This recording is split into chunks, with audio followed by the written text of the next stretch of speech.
स्वागत है आपका शीतल जी नई परख के मंच पर एक बार फिर। नमस्कार। कुछ ऐसा अनायास घटित हुआ है जिसकी मोदी सरकार को कोई उम्मीद नहीं थी। सही कहूं तो मुझे भी कोई उम्मीद नहीं थी और मेरे ख्याल से आप भी मानेंगे कि आपको भी कोई उम्मीद नहीं थी। जी। पहले तो डोनाल्ड ट्रंप ने गुगली मारी और कहा कि हम 5 दिन तक ईरान के जो ऊर्जा संस्थान हैं और या ऊर्जा भंडार हैं और बिजली बनाने के जो संयंत्र हैं उनके ऊपर हमला नहीं करेंगे, क्योंकि 2 दिन से हमारी ईरान से बात चल रही है और बाकी 5 दिन तक ये बातचीत और चलेगी। और मैंने अपने युद्ध मंत्रालय को, युद्ध विभाग को कहा है कि वो अभी इन पे हमले ना करें, यानी पूरी तरह हमले बंद नहीं किए गए, इसे युद्ध विराम भी नहीं कह सकते। और चूंकि 5 दिन का क्या है, तो एक तरह से उल्टी काउंटिंग शुरू हो गई, गिनती शुरू हो गई, अब तो 2 दिन खत्म होने को हैं इसके। और दूसरी तरफ उन्होंने एक और प्रपंच किया, वो ये किया कि उन्होंने शहबाज शरीफ का एक ट्वीट, शहबाज शरीफ का जो एक्स पे एक पोस्ट था, वो अपने ट्रुथ सोशल के ऊपर पोस्ट कर दिया। इसमें शहबाज शरीफ प्रस्ताव रखते हैं कि अगर ईरान और अमेरिका चाहे तो हम उनके लिए यहाँ पर इस्लामाबाद में मध्यस्थता करने को तैयार हैं और वार्ता करने को तैयार हैं। अब इससे तो मुझे लगता है कि मोदी सरकार भीतर तक हिल गई होगी, ये चीजें स्वीकार तो की नहीं जाती हैं, भीतर तक हिल गई होगी। सो डोनाल्ड ट्रंप उनके पोस्ट को रिपोस्ट कर रहे हैं, इसका मतलब यह है कि दोनों की मिली भगत यहां पर चल रही है। 2 देशों का नाम और लिया जा रहा है, तुर्की का और मिस्र का, कि वो भी इसमें मध्यस्थ हैं। उनकी तरफ से कोई सांस नहीं ली गई है, कोई आवाज नहीं आ रही है, कोई आर्ट नहीं है। वो ना खंडन कर रहे हैं और ना ही मान रहे हैं इस बात को। मेरा अपना आकलन ये है कि ये अपना जो 5 दिन के लिए उन्होंने टाइम लिया है, इसमें पता नहीं वो कौन सी खतरनाक साजिश और योजना बना रहे हैं डोनाल्ड ट्रंप, उसके ऊपर भी हम लोग चर्चा कर सकते हैं इसमें। मुझे लगता है कि उसको एक तरह से उसकी पुष्टि करने के लिए कि वो सही है, उसके पीछे कोई छल नहीं है, उन्होंने पाकिस्तान का इस्तेमाल कर रहे हैं। और ये और उस लेकिन इस पूरे प्रक्रिया में भारत को बहुत बड़ा झटका लगा है। भारत एशिया में जो अमेरिका का मुख्य दोस्त बनना चाहता था नरेंद्र मोदी के नेतृत्व में, अब स्थिति यह है कि डोनाल्ड ट्रंप के की नजरों में नरेंद्र मोदी की कोई औकात नहीं रही, भारत की कोई औकात नहीं रही। वो भारत को इस्तेमाल भी नहीं करना चाहते अपने मकसद से, और कोई भारत को हैसियत देना तो बहुत बड़ी बात रही। तो जरा आप इस पूरी परिस्थिति को डिकोड करें, फिर हम लोग आगे बढ़े इस चर्चा में। जी ज़रूर, ज़रूर। सबसे पहले तो जो आपने ओपनिंग की है, इससे संबंधित जो तथ्य हमारे सामने हैं, उनका क्योंकि आजकल बहुत सारी झूठी खबरें आप जानते ही, हर बार हम लोग इस कार्यक्रम में और अन्य कार्यक्रमों में भी इस बात को कहते रहते हैं। युद्ध के दौरान ऐसा होता भी है और इधर ये सब प्रचलन बहुत बढ़ गया है, तो बहुत सी झूठी खबरें हैं। तो एक असली खबर तो ठीक कि ट्रंप पिछले 2-3 दिनों से ये बात कह रहे हैं कि वो वार्ता में है और ये वार्ता चल रही है। उनके हिसाब से इसमें बड़ी प्रगति हो गई है। उनके हिसाब से ईरान ने कोई ऐसा ऑफर कर दिया है जो बहुत ही उनके लिए फ़ायदेमंद है। अभी उसको डिस्क्लोज़ नहीं करेंगे। इस तरह की उन्होंने तमाम जो उनकी स्टाइल है, उस स्टाइल में उन्होंने इस बात को रखा है। उसके बाद ईरान की ओर से सीधे इसको मना कर दिया गया। उनके जो 2 प्रमुख लोग इस समय ज़्यादातर इन मामलों में सार्वजनिक बयान देते हैं, एक तो उनके विदेश मंत्री और दूसरे जिनका नाम इससे संबंधित खबरों में आ रहा था, जो उनकी संसद है, उसके जो स्पीकर हैं, वो उन्होंने भी इस बात का खंडन कर दिया। और न सिर्फ खंडन हुआ, ईरान ने इधर अपने हमलों में कोई कमी नहीं दिखाई, बल्कि तेज कर दिए और ईरान ने इधर इज़राइल को ठीक से पीटा है, तेल अवीव में पीटा है। उनके ठोका है। हाँ, उनके जो पारमाणविक हथियारों के अड्डे हैं, जिन शहरों में, जिन कस्बों में, वहाँ लगातार हमले हो रहे हैं और वो उस इलाके में जहाँ हिज़्बुल्लाह के लोग लड़ रहे हैं और वहाँ हमले कर रहे हैं, उनको भी सपोर्ट करने के लिए, और जहाँ नए यहूदियों को बसाने की कोशिश हो रही है मुस्लिम आबादी के ऊपर, फिलिस्तीनी आबादी के ऊपर, उन सब जगहों पर ईरान के हमले लगातार बहुत तेज हुए हैं। और यहाँ भी तक भी हुआ है कि कतर में भी एक दिन उनके, हालांकि उसमें 2 खबरें हैं। एक खबरें हैं कि हमला किया गया, दूसरा खबर यह है कि नहीं, वो वहां जाते हुए मिसाइल को रोका गया था बीच में, उसके जो टुकड़े गिरे थे उससे वहां काफी देर तक कई जगह बिजली बंद हो गई थी। तो ये हुआ कि शायद ईरान ने कतर पे भी हमला कर दिया है बिजली प्रतिष्ठानों पर। और इधर ईरान का वो बयान चल ही रहा था कि अगर हमारे इंफ्रास्ट्रक्चर पर हमला हुआ तो हम जितने भी डीसैलिनाइजेशन प्लांट्स हैं इस पूरे खित्ते में, इजराइल समेत, उन सबको नष्ट कर देंगे और पीने के पानी का एक भारी संकट खड़ा हो जाएगा। इसके बाद होर्मुज पर जो उनकी स्थिति है वो है ही है। लेकिन इसी बीच यहाँ जहाँ ईरान लगातार इसको मना कर रहा था, हमले कर रहा था, इजराइल उस पे हमले कर रहा था, दोनों की लड़ाई लगभग वैसे ही चल रही थी जैसे कि पिछले 25 दिनों में चली है। ईरान में पाकिस्तान में जो ईरानी राजदूत हैं, उनका भी आधिकारिक बयान मैंने थोड़ी देर पहले पढ़ा, तो उससे ये लगा कि कुछ बात हो रही है। इसके पहले तक मैं भी इसको बहुत शंका की दृष्टि से ही देख रहा था, और चूंकि जिस तरह से ईरान आधिकारिक रूप से इसको ना कर रहा था, उसमें पहली हाँ जो है एक तरह से जो पाकिस्तान में ईरान के राजदूत हैं उनके बयान से आई है, जो आधिकारिक तौर पर है, और उससे लगता है कि जरूर कुछ पक रहा है। अब वो कितना है, किस स्टेज में है, कब क्या होगा, ये सब इसमें बहुत सारी झूठ है और बहुत सारा हो सकता है उसका हिस्सा कुछ सच भी हो, लेकिन हम उसके प्राइवी नहीं है तो हम उसे आधिकारिक तौर पर नहीं कहना चाहेंगे। उतना ही कहेंगे जितना बाहर से आ रहा है।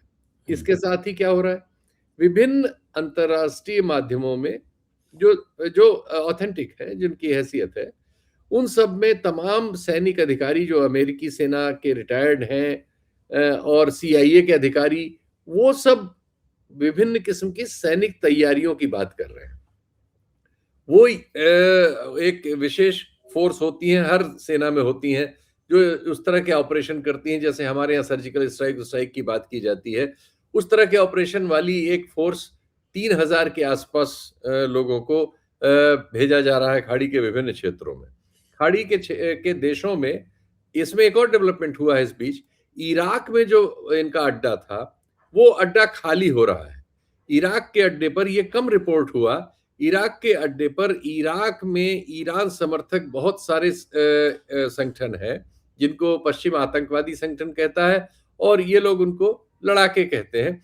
उन लोगों ने लगातार हमले किए हैं वहां मिसाइलों वगैरह से, और वहां फिर उनमें एक समझौता हुआ एम्बेसी के लोगों में और इन गुटों में, जिसमें अमेरिका ने इराक से अपने सैनिक अड्डे को खाली करने का वायदा किया और खाली करना शुरू कर दिया। तो ये भी डेवलपमेंट है जो हमको जानना चाहिए। लेकिन इसके अलावा जो बाकी खाड़ी के देश हैं, उनमें कुल मिला के करीब 50,000 अमेरिकी सैनिक अभी हैं। करीब 8,000 सैनिक जापान और कोरिया से विभिन्न बेड़ों में अरब सागर में तक पहुंच चुके हैं। काफी दिनों से चल रहे थे वो, जिनके बारे में खबरें थी, वो मरीन्स कहलाते हैं, वो लोग हैं।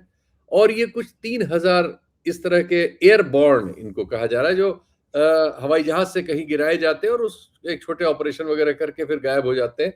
इस तरह के जो ग्रुप्स होते हैं, तो एक और ये सब भी हो रहा है, दूसरी ओर बातचीत भी होने के मामले में अब कुछ ऐसी सूचनाएं आ रही हैं जिससे ये विश्वास होने लगा कि कुछ तो बातचीत भी हो रही है। अब ये डिसीव करने के लिए हो रही है, किसी किस्म की सैनिक कार्रवाई करने से पहले समय लेने के लिए हो रही है, या सचमुच में हो रही है, ये सब आने वाले दिनों में अनफोल्ड होगा। इससे हुआ क्या कि दुनिया में जो तेल की समस्या तो है ही है, करीब 105 मिलियन बैरल रोजाना दुनिया खर्च कर रही है, इस समय कर रही थी, युद्ध से पहले तक 105-107 मिलियन बैरल। अब वो उसकी जगह 70-80 मिलियन बैरल ही समुद्रों में इधर से उधर ट्रांसफर हो रहा है। तो यानी उसमें शॉर्टेज है, उसके दाम बढ़े हैं, दाम एकदम से बहुत ज्यादा बढ़े। फिर हॉर्मुज बंद हो गया, रेड सी के बंद होने की चेतावनियां आई, तो उससे बीमा कंपनियां जो इन जहाजों को बीमा करती हैं, इस क्षेत्र में उन्होंने बीमा करने से इनकार कर दिया, और एकाएक ये पूरा 20% के आसपास सप्लाई ठप पड़ गई। इसमें सिर्फ चीन को, जापान को, कुछ भारत को भी, और कुछ अन्य देशों को एशिया में ये सामान जा पाया हाइड्रोकार्बन। यूरोप के सारे जितने भी सौदे थे सब रद्द करने पड़े, और यूरोप की सप्लाई लगभग रुक गई। यूरोप में काफी परेशानी इससे हुई, और सारी दुनिया के बाजारों में इसके दाम बढ़ गए। भारत में इसलिए नहीं बढ़े डोमेस्टिक एरिया में, थोड़े बहुत एक दो छींटा किसी छोड़ के, क्योंकि अभी चुनाव है 5 राज्यों में।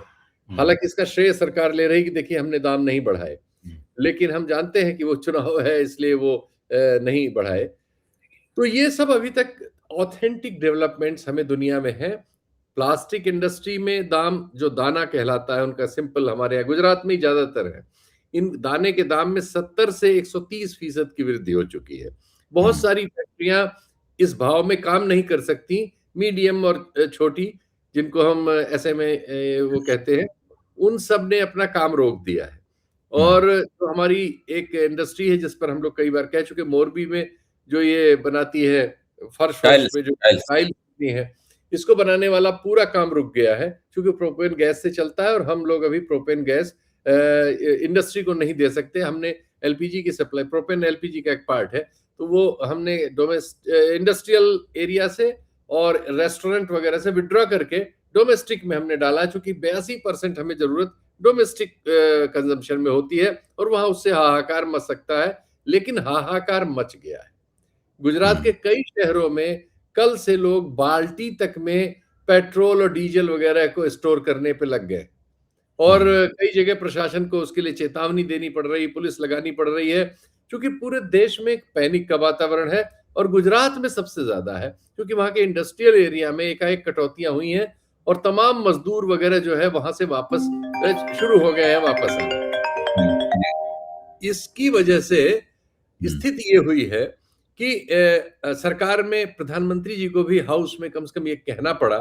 इसके पहले तो जो हमारे मतलब तेल वाले मंत्री हैं, वो तो कह रहे थे कोई कमी नहीं है, पुरी साहब, वो तो उन्होंने 14-15 दिन पहले जो बयान दिया था वो तो अजीब तरह का बयान था, लेकिन प्रधानमंत्री जी ने पिछले 2 दिनों में ये सब स्वीकार किया कि समस्या है, और कोविड जैसी उससे हम निपटेंगे, और हम ये करेंगे, और जनता को विश्वास में लेना वगैरह वगैरह, वो सब बातें की, लेकिन कम से कम उन्होंने कबूल किया कि फर्टिलाइजर में, क्रूड में, गैस में, इन क्षेत्रों में समस्याएं हैं।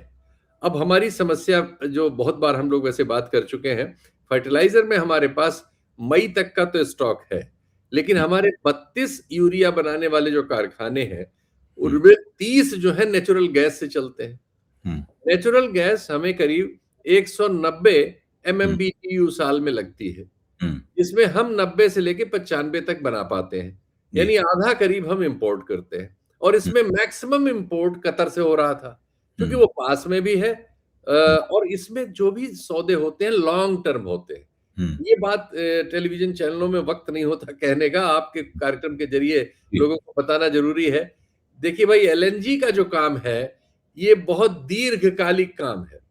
इसको लिक्विड करना, फिर उसको ट्रांसपोर्ट करना, फिर उसको फिर से गैस बनाना, फिर पाइपों से पहुंचाना, ये पूरी प्रोसेस ऐसी है कि इसमें शॉर्टकट नहीं हो सकता। इसमें कोई ऑर्डर ऐसा नहीं होता कि जो सालों के लिए ना हो, कोई 4 साल, कोई 3 साल, कोई 5 साल, कोई 2 साल, साल भर से कम के ऑर्डर इसमें नहीं होते।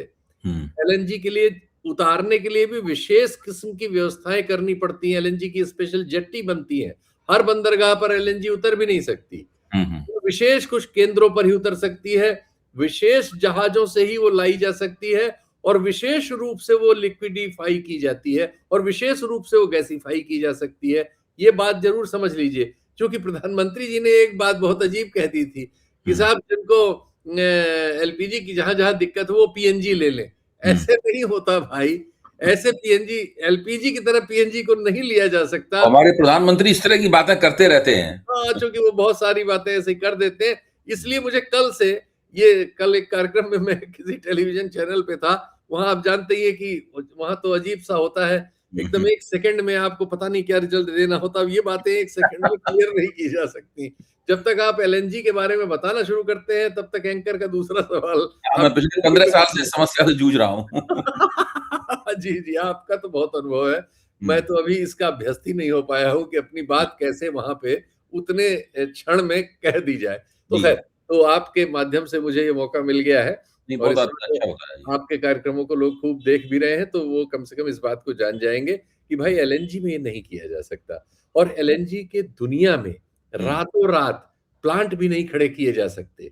अगर कहीं से सप्लाई रुक गई, जैसे कतर की अब सप्लाई रुक गई है, और न सिर्फ रुक गई है, जो बीच में इजराइल ने एक एडवेंचर कर लिया था कि ईरान के उसने गैस फील्ड पे बम मार दिया था, जवाब में ईरान ने कतर की गैस फील्ड पे बम मार दिया था। एक्चुअली कतर की ये गैस फील्ड जो है, इनको अमेरिकी कंपनियां संचालित करती हैं, एक्सॉन वगैरह।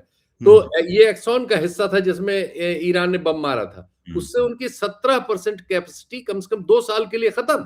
क्योंकि ये दीर्घकालिक तरीकों से ही इस पे काम किया जा सकता है। तो उनको 2-3 साल लगेगा उसको ठीक करके फिर से उस स्टेज में लाना जहां वो थी। तो इसलिए ये एक समस्या लंबी हो गई है इस लड़ाई में। बहुत सारे मामले तुरंत हल भी नहीं होने वाले, युद्ध कल रुक भी जाए तब भी उन चीजों की समस्याएं बहुत दिनों तक बनी रहेंगी। एक तो ये दिमाग में डाल लीजिए। तो अब मैं आ जाता हूं लौट के जहां कि हमारे फर्टिलाइजर के 32 जो कारखाने हैं जो यूरिया बनाते हैं वो एलएनजी से चलते हैं, 30 उसमें से, 32 में से 30 यानी मैक्सिमम लगभग सभी। इनके पास मई तक की तो पोजीशन है, लेकिन मई के बाद इनको जून वाली फसलों के लिए, हमारे जून जुलाई की फसलों के लिए दिक्कत आने वाली है। तो इसका कोई तात्कालिक हल नहीं है। अब या तो जिसके किसी देशों में जहां फर्टिलाइजर बने हुए हैं, बने बनाए स्टॉक हम खरीदें महंगे दामों पे और वो सब करके कुछ करें। ये सब कुछ सरकार करेगी अपनी कोशिश भर, लेकिन ये एक चैलेंज हमारे सामने आ गया है। क्रूड की सप्लाई में हम 60 से 65% तक आज की परिस्थितियों में पहुंच सकते हैं, क्योंकि क्रूड के विकल्प है। क्रूड माने वो सीधे तेल निकालते हैं जमीन से मशीनों से और उसको जहाजों में लादते हैं, उसके जहाज नॉर्मल होते हैं और आके उतार देते हैं और फिर वो पेट्रोकेमिकल हमारे जो कारखाने हैं उनमें जाके सफाई होकर उसमें पेट्रोल डीजल बन जाता है। तो क्रूड वाला एरिया ऐसा है जिसमें हम आज 60-65% पे हैं। हम इसको अचीव कर सकते हैं 80-85-90% तक, या 100% भी हम इसको कवर कर सकते हैं आने वाले महीनों में। लेकिन एलपीजी, अब तीसरा अवयव जो है, एलपीजी को भी इस तरह से नहीं कर सकते, लेकिन एलएनजी की तुलना में क्रूड और एलपीजी को विकल्पों के जरिए कुछ कुछ कर सकते हैं। अब विकल्पों की भी हालत देख लीजिए। हमने अमेरिका के साथ एलपीजी का एक लॉन्ग टर्म समझौता कर लिया था, जो पिछली हमारी बातचीत हो रही थी 5 साल के लिए। उसका पहला जहाज आया है, 12 फरवरी को लदा, कुल 17,000 टन है और हमारे यहाँ वो 1 महीने बाद, अभी कल परसों में पहुंचा है, 1 महीने 10 दिन बाद। तो हमने जैसा पहले कार्यक्रमों में आपको बताया था कि अमेरिका से एनर्जी आने की एक दिक्कत समय सीमा और भाड़ा है। अब ये जो एलपीजी आई है, ये करीब $82 पर टन का इसका भाड़ा लग गया है, दाम से ज्यादा भाड़ा। और कतर से आती या ईरान से आती या सऊदी अरब से आती तो कुल $20 $18 लगता और 5 दिन में 6 दिन में आके लग जाती। तो ये चीजें ऐसी हैं जिनका तात्कालिक कोई जवाब दुनिया में है ही नहीं। तो अगर कोई हमारे मंत्री संसद में या कोई दूसरे आके आपको और हमको झूठे बयान देते हैं तो उनसे इन तथ्यों के साथ आप नमस्ते करिएगा। इसलिए मैंने समय इतना खर्च किया। दुबे जी माफ करिए। नहीं, ये जानकारी मेरे लिए भी नई है। इस जानकारी के कई हिस्से मेरे लिए भी नए हैं और उसके लिए आपको धन्यवाद। और नई परख के दर्शकों के लिए भी ये जानकारियां बिल्कुल नई हैं। देखिए, हम लोग चीजों का इस्तेमाल करते रहते हैं, हमें नहीं पता चलता है कि ये चीजें किस तरह से हमारे पास पहुंच रही हैं। जैसे एक बार मैंने किसी से कहा कि बोलेगा आप क्यों रात में क्यों जगते हैं इतना, तो मैंने कहा देखिए, सवेरे जो आप अखबार पढ़ते हैं वो हम सब लोगों को रात भर जग के बनाना पड़ता है। और आप कोई पाठक इस बात का एहसास नहीं करता कि हम जो अखबार पढ़ रहे हैं सवेरे, कि कुछ लोगों ने पूरी रात जग कर बनाया है और वो सारी जिंदगी उनकी रात में जगते हुए गुजर जाती है, नाइट ड्यूटी करते हुए गुजर जाती है। तब आपको प्रभात संस्करण, जिसको मॉर्निंग एडिशन कहते हैं, वो मिलता है। यही चीज, ये जो एनालॉजी जो मैंने की है, ये उसके ऊपर भी, एलपीजी के ऊपर भी, एलएनजी के ऊपर भी, इन सब चीजों के ऊपर लागू होती है और इन चीजों को समझना बहुत जरूरी है। इस संकट की रोशनी में ये एक नई जानकारी हम सब लोगों की हो रही है। तो आपने जो बातें कही उसके 3 हिस्से हैं जी। पहली बात तो यह है कि किस तरीके से ट्रंप एक दोतरफी चाल चल रहे हैं जी।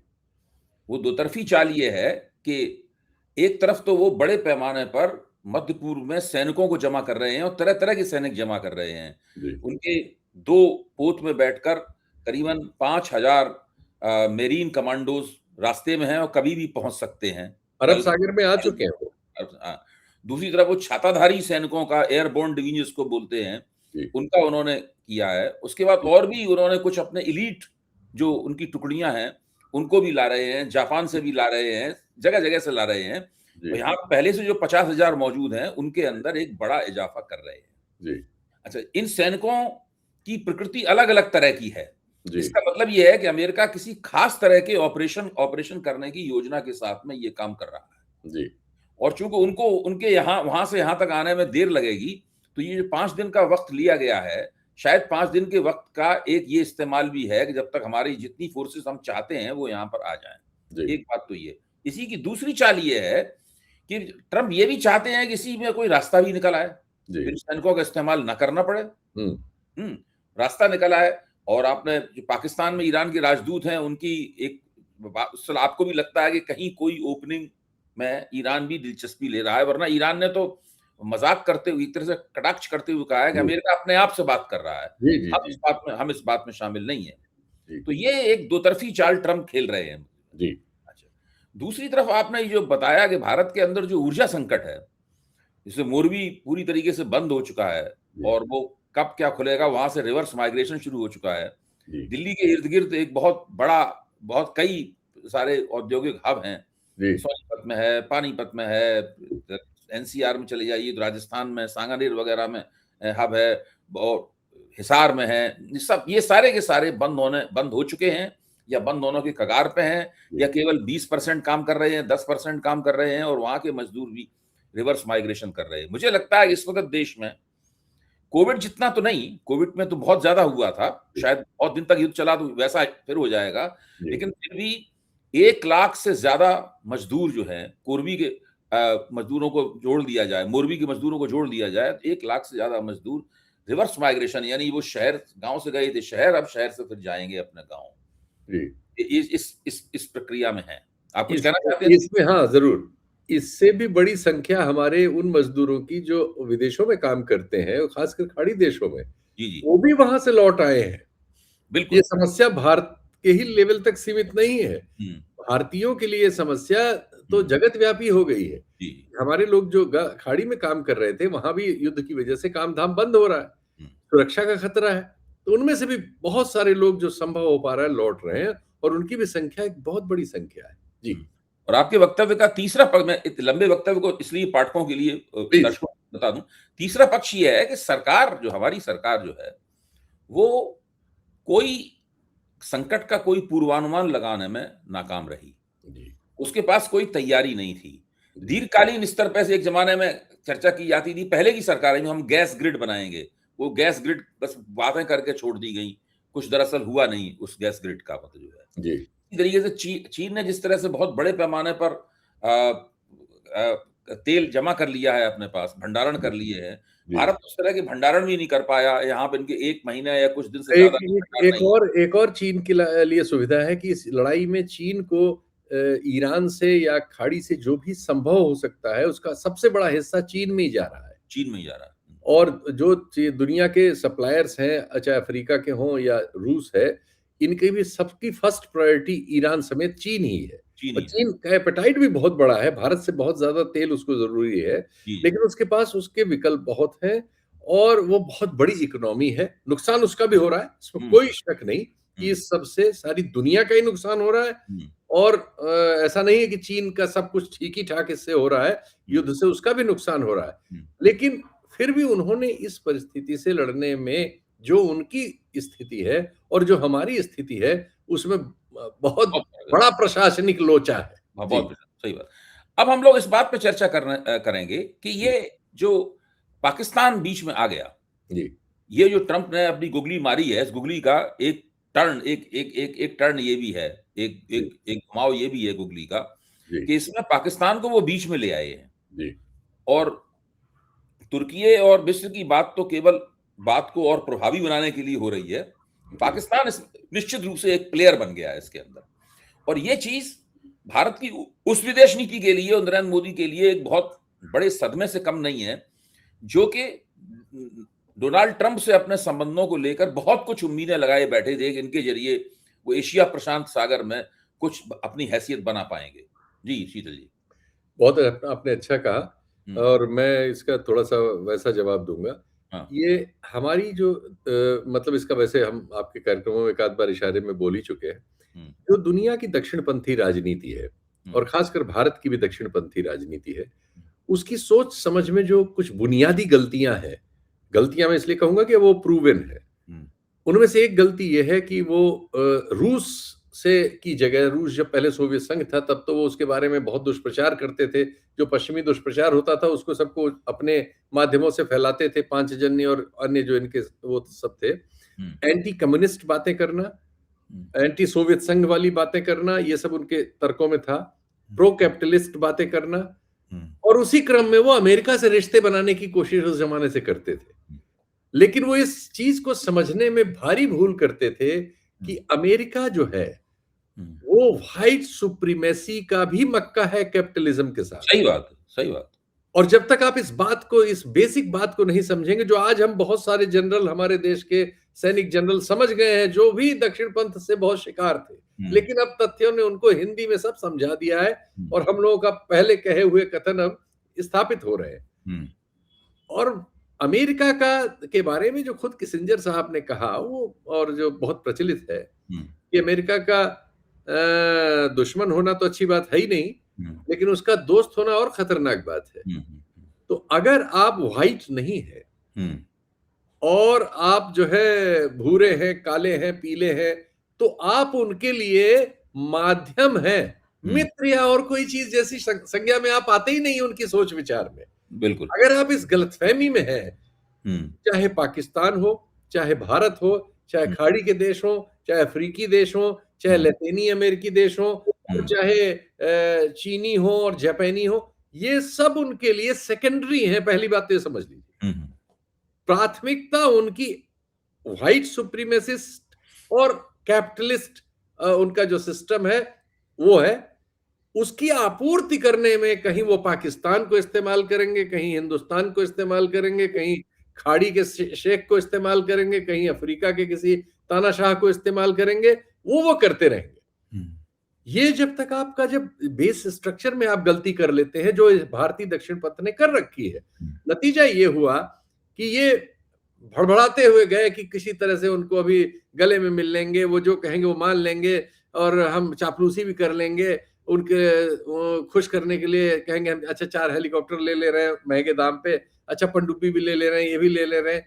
ये सब करने के चक्कर में इन्होंने अपने को हास्यास्पद बना लिया और हास्यास्पद बना के भारत की विदेश नीति को आज वहां पहुंचा दिया है कि इस पूरी लड़ाई में हमारा रोल सिर्फ इतना रह गया है कि जब खाड़ी के देशों की ओर से यूएन में एक प्रस्ताव लाया गया तो हमने जाके उस पे भी अपना दस्तखत करके अपने आप को दुनिया भर के उन लोगों में शंका में डाल लिया जो दुनिया में साम्राज्यवाद से, कैपिटलिस्ट अप्रोच से और व्हाइट सुप्रीमेसिस्ट अप्रोच से आइडियोलॉजिकली सहमत नहीं होते। जैसे ब्राजील, जैसे साउथ अफ्रीका, जैसे स्पेन ही मान लीजिए, व्हाइट होते हुए भी उसने मना किया इस बार। और लैटिन अमेरिका के अनेक देश जो कठिनाइयों में है और अमेरिका के सीधे पैर अंगूठे के नीचे हैं, जिनके यहाँ कभी भी लोकतंत्र का हरण अमेरिका अनेक बार करता रहा है या शासक बदलता रहा है, लेकिन वहां तक के शासक चाहे मैक्सिको के हों और चाहे कोलंबिया के हों, वो खड़े होकर जो बात कहनी चाहिए वो बात कहते हैं। आपने वो रोल खत्म कर दिया जो भारत का रोल था, जो एक गुटनिरपेक्ष हमारा रोल था, उसकी जगह आपने गुटबाज वाला रोल जो लेने की कोशिश की, उसका ये नतीजा है कि उनकी तो आज की जरूरत ईरान को पकड़ने के लिए पाकिस्तान है, वो सीमा पे भी है, वो सऊदी अरब के साथ एग्रीमेंट में भी है, वो मुसलमान भी है और वो उसका लेवरेज ज्यादा हो सकता है और वो बहुत सस्ता भी है भारत की तुलना में उनके लिए। सही बात। उसकी डिमांड बहुत, और वो उनके जेबी बनने के लिए तैयार भी हैं, जेब में रहने के लिए तैयार। जेबी बनने को तो प्रतियोगिता चल रही है उसमें, और हमारे भी तैयार है, लेकिन हमारा एपेटाइट बड़ा है। तो अगर उसे एक ही काम लेना है तो सुई के काम के लिए तलवार को क्यों पकड़ेगा? तो उसने सुई पकड़ लिया, सुई काम कर रही है और नतीजा है कि आप हास्यास्पद हो गए। तो ये हमारी समस्या है, इसका मैं ये वाला दार्शनिक उत्तर देना चाह रहा था। नहीं, ये दार्शनिक उत्तर नहीं है, आपने बिल्कुल तथ्यात्मक उत्तर दिया है, तथ्यात्मक उत्तर दिया है। और ये असल में वामपंथ विरोध का जो एक दुराग्रह है राष्ट्रीय स्वयंसेवक संघ का, वामपंथी भी उनका एक आदतन विरोध करते हैं, ये भी बात है। वामपंथ विरोध का जो है उसकी वजह से ये लोग अनिवार्यता एक अमेरिकी स्टूज बन जाने, अमेरिका के प्यादे बन जाने की तरफ झुक जाते हैं और इनको लगता है कि शायद यही उनके लिए ठीक है। और ये अटल बिहारी वाजपेयी ने इसके ऊपर नियंत्रण रखा था। जी, जी, अटल बिहारी वाजपेयी ने इस चीज के ऊपर नियंत्रण रखा था, इजराइल के संदर्भ में भी जी। और अमेरिका के संदर्भ में भी। और रूस के नरेंद्र संदर्भ मोदी में। ने इस नियंत्रण को खो दिया पूरी तरीके जी, से जी, जी। और वो पूरी तरीके से अमेरिका के हाथ में खेल गए। इसीलिए आज इनकी दुर्गत हो रही है और अब पूरे एशिया में अमेरिका की जहां तक चलेगी, तहां तक वो पाकिस्तान को प्रमुखता देता हुआ दिखाई पड़ रहा है और हाँ, दे भी रहा है और भारत की लगातार वो उपेक्षा कर रहा है, जैसे भारत इनके लिए कुछ है ही नहीं। जी। अब अब इस बात का प्रचार किया जा रहा है मीडिया के जरिए कि डोनाल्ड ट्रंप ने नरेंद्र मोदी को फोन किया। हुँ, नरेंद्र मोदी को फोन किया और फिर नरेंद्र मोदी ने उनसे ये कहा, अखबारों में छप रहा है, नरेंद्र मोदी ने स्ट्रेट टॉक की कि होर्मुज को खुलते, तो ये सब बातें घिसी पिटी बातें हैं। सब तो लोग कह रहे हैं इसमें होर्मुज इसमें खुलेगा। एक आंकड़ा इसका भी बता दें, जी, नरेंद्र मोदी ने 67 राष्ट्राध्यक्षों को फ़ोन किया है। हाँ, अकेले नरेंद्र मोदी को नहीं, हाँ, 67। डोनाल्ड और ट्रंप उसने ने। यूरोप के तमाम राष्ट्राध्यक्षों को 10-10 बार किया है। हाँ, वो भी पॉलिटिकल आदमी है, वो हाँ, पॉलिटिक्स कर रहे हैं वो युद्ध में, तो भारत एक इतनी बड़ी आबादी का देश है, तो क्यों नहीं कर लेंगे फ़ोन, हुँ, अगर किया है। और लेकिन इसको ये बताना कि नरेंद्र मोदी जी को फ़ोन किया है, जैसे दुनिया में और किसी को नहीं किया, हुँ, उनके लिए फैक्ट ज़रूरी है। हुँ। अच्छा, दूसरी एक और बात है, जैसे जब नरेंद्र मोदी ये बताते हैं, तो इस चीज़ की तस्दीक अमेरिका की तरफ से नहीं होती है।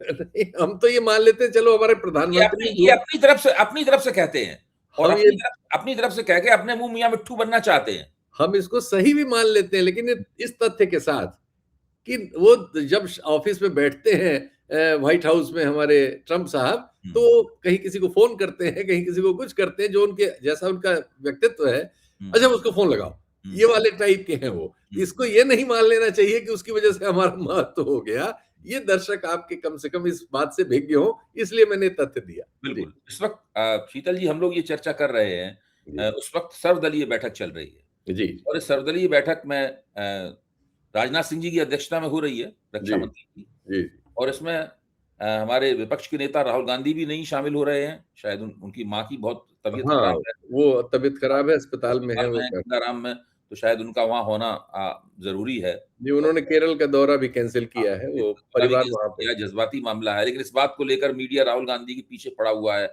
अभी इस वक़्त भी। और दूसरी तरफ प्रधानमंत्री भी इस सर्वदलीय बैठक में नहीं है। प्रधानमंत्री प्रधानमंत्री ने तो जनरली नहीं आते, हाँ, किसी कोविड बैठक में नहीं कोविड पे आते। सर्वदलीय जो इस पे ऑपरेशन सिंदूर पे सर्वदलीय बैठक हुई थी, उसमें भी प्रधानमंत्री नहीं है, नहीं आए थे। प्रधानमंत्री नहीं आए थे। अब देखिए सर्वदलीय बैठक से क्या निकलता है। तो लेकिन ये जब तक अच्छा लगा कदम है, हाँ, लेकिन अच्छी मैं बात है। इसकी तारीफ़ करूँगा क्योंकि लोकतंत्र में ये बहुत ज़रूरी है कि ज़्यादातर बार हर मामले पे सर्वदलीय बैठक होनी चाहिए, सर्वदलीय सहमति बनाने का प्रयास होना चाहिए। बिल्कुल, ये जो एक दलीय या एक व्यक्ति में चीज़ें सीमित करने की आदत है, ये खराब है, ये लोकतांत्रिक नहीं है। बिल्कुल। तो आज अभी इस चर्चा को हम लोग यहीं समाप्त करते हैं। जी, जी, सर्वदलीय बैठक का हम लोग इंतज़ार करते हैं जी, और 2 दिन हो चुके हैं, ट्रंप द्वारा जो 5 दिन लिए गए थे, केवल 3 दिन बचे हैं। जी, प्रतिदिन परिस्थिति बदल रही है, जी, पूरी दुनिया बारूद के ढेर पर है और ट्रंप इस युद्ध में पराजित होने की कगार पर थे जी। और उन्होंने उससे अपना ये जो उन्होंने चाल खेली है, दुतरफी चाल जिसको मैं कह रहा हूँ, इससे मेरे ख्याल से कुछ थोड़ा-सा उन्होंने दिखाया है कि हमारे पास भी अभी तुरुप का एकाध इक्का बाकी है। जी। हाँ, देखते इस हैं युद्ध इस क्या युद्ध का 26-27 दिन पहुँच जाना ही ट्रंप की हार है। सब इससे बिल्कुल बड़ी बात नहीं कही जा सकती। और हम सब लोगों को ईरान को सैल्यूट करना चाहिए। ईरान ने वो बिल्कुल, कर दिखाया है, जो बहुत। जो कि अभूतपूर्व है। मतलब अब मैं मानता हूँ कि मुझे नहीं थी उम्मीद कि ईरान ऐसा कर पाएगा। मैं भी ये समझता हूँ कि मुझे भी नहीं थी। जी, जी। बहुत-बहुत शुक्रिया, बहुत-बहुत शुक्रिया शीतल जी। ठीक रहा महाराज? बहुत अच्छा, बहुत अच्छा।